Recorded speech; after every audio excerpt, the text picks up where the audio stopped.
नमस्कार विद्यार्थियों, आज हम जीन स्थानांतरण हेतु वाहक शीर्षक के अंतर्गत जेनेटिक इंजीनियरिंग के अंतर्गत प्रयुक्त होने वाले विभिन्न प्रकार के वाहक अणुओं का विस्तार से अध्ययन करेंगे। सबसे पहले हम देखते हैं कि वाहक क्या है। जीव का क्लोन निर्मित करने के लिए सर्वप्रथम वांछित डीएनए खंड को एक जीव, जिसे हम वाहक कहते हैं, के अंतर्गत निवेशित करवाया जाता है। अर्थात वाहक वह मॉलिक्यूल है जिसके अंतर्गत हम वांछित जीन को प्रवेश करवाते हैं और उस में प्रवेश कराने के बाद में उस वाहक मॉलिक्यूल को हम है जो अन्य कोशिका के अंतर्गत ट्रांसफर करते हैं। इस प्रकार से वाहक मॉलिक्यूल हमारे लिए एक साधन के रूप में काम करता है। यानी दो भिन्न जातियों के बीच में अगर जीन का ट्रांसफर करना है तो इस वाहक मॉलिक्यूल के द्वारा हम जीन का ट्रांसफर करते हैं।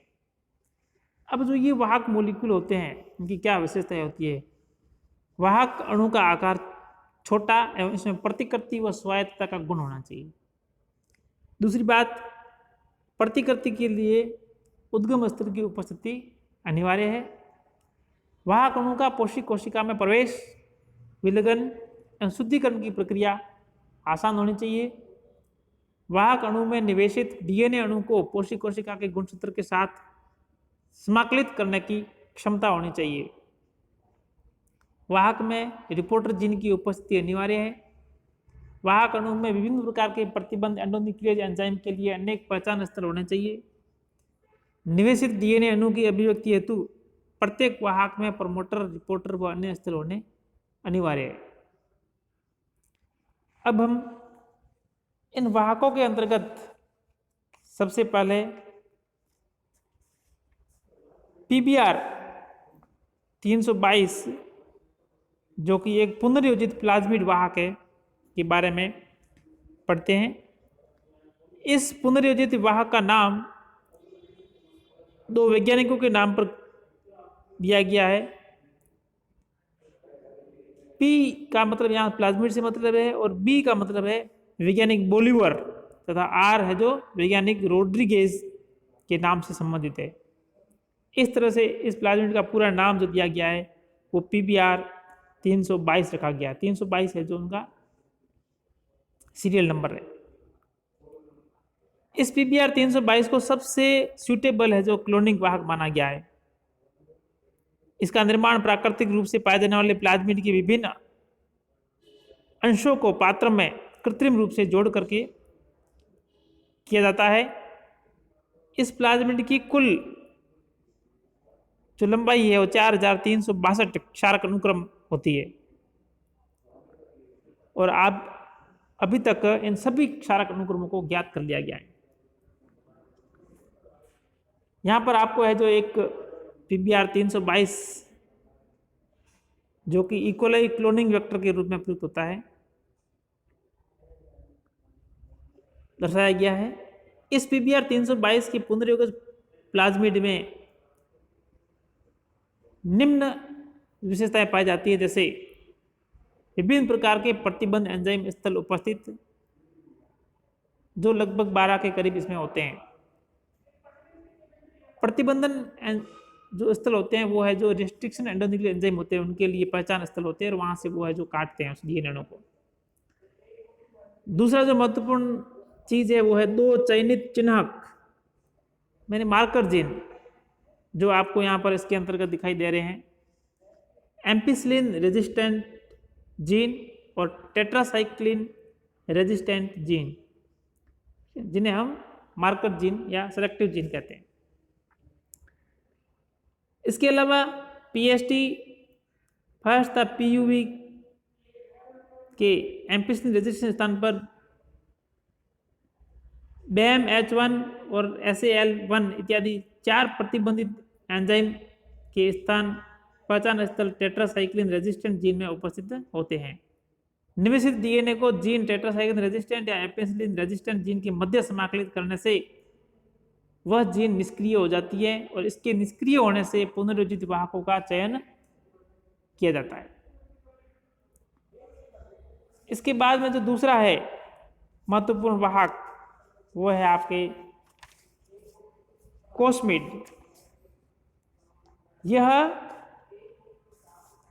प्लाज्मिड तथा लैम्डा फेज का हाइब्रिड होता है जो कि कृत्रिम रूप से निर्मित वाहक है।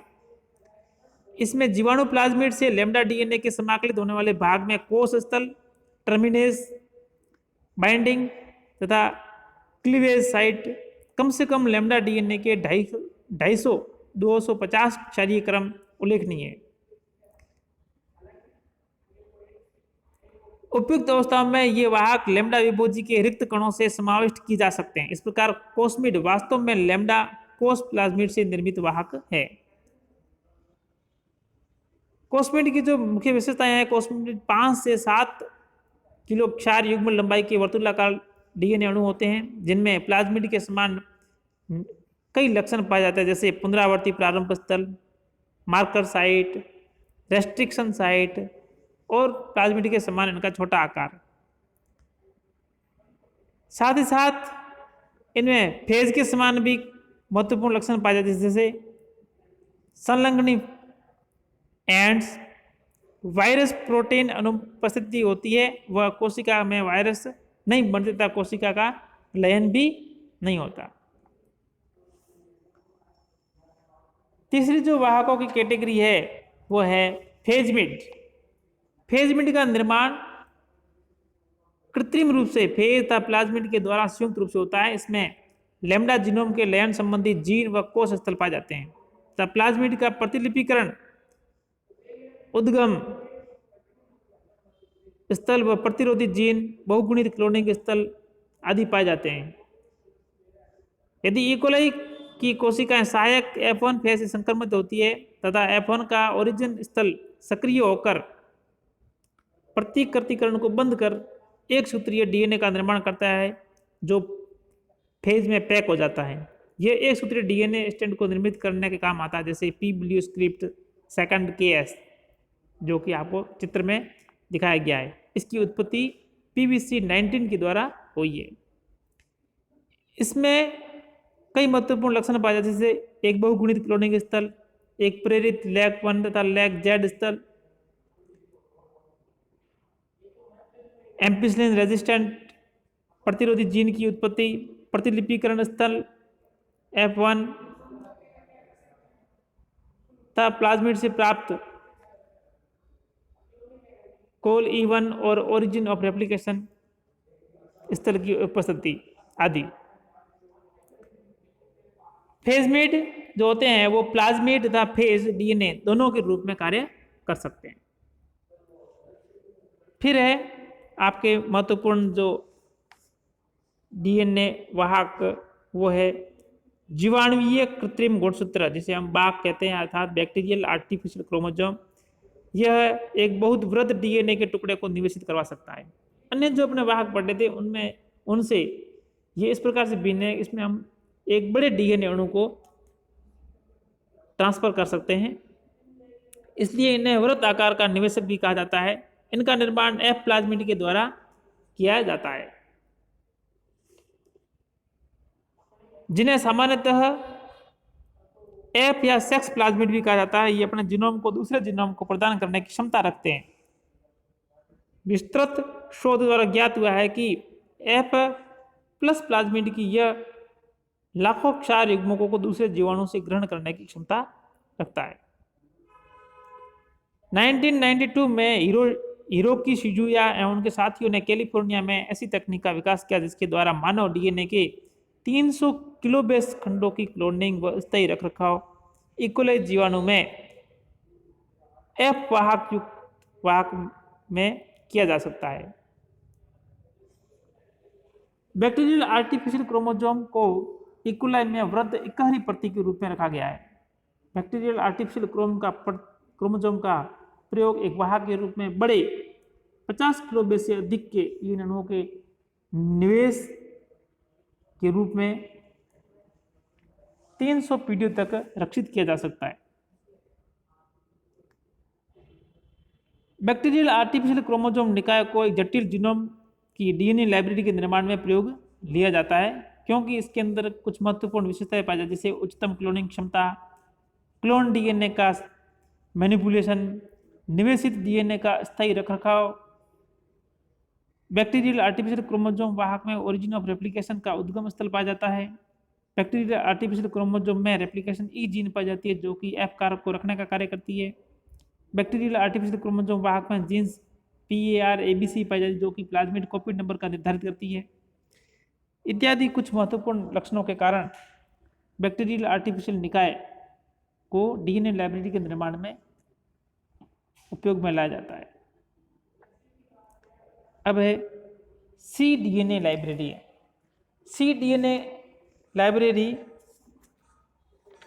आज के ज़माने में अनुसंधान के क्षेत्र में इसका बहुत बड़ा अत्यधिक उपयोग किया जाता है। इसके अंतर्गत सबसे पहले क्रियाशील प्रोटीन बनाने वाले उत्तक की कोशिकाओं से डीएनए और एमआरएनए को विलगित किया जाता है। उदाहरण के लिए हम देखें, जो भी पार्टिकुलर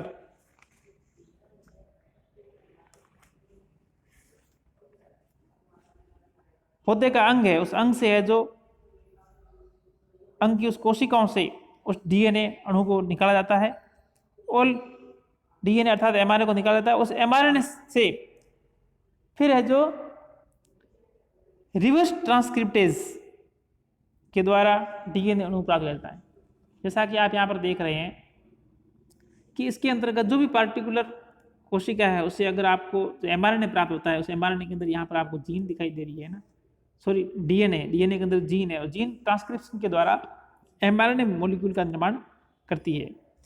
अब इस एमआरएनए के जो अंदर अभी तक संसाधित नहीं हुआ है, इसके अंदर एक्सॉन और इंट्रॉन दोनों प्रकार की सीक्वेंस होती है। इंट्रॉन जो कि नॉन कोडिंग सीक्वेंस होती है, इनकी कोई उपयोगिता नहीं है। तो आरएनए स्प्लिसिंग की घटना के दौरान संसाधित आरएनए मॉलिक्यूल का निर्माण होता है, जिसके अंतर्गत इंट्रॉन हटा दिए जाते हैं और इस प्रकार से एक नवीन संसाधित एमआरएनए का निर्माण होता है, जिसके अंतर्गत सारी जो कूट होते हैं वो है जो कोडेबल होते हैं, अर्थात सारे कूट है जो महत्वपूर्ण सूचनाओं का संग्रहण रखते हैं। अब इस संसाधित आरएनए को रिवर्स ट्रांसक्रिप्टेज एंजाइम्स के द्वारा इस एमआरएनए से अब डीएनए का निर्माण किया जाता है। जब एमआरएनए से डीएनए का इस प्रकार से निर्माण किया जाता है, तो इस प्रकार से प्राप्त डीएनए को हम cDNA कहते हैं।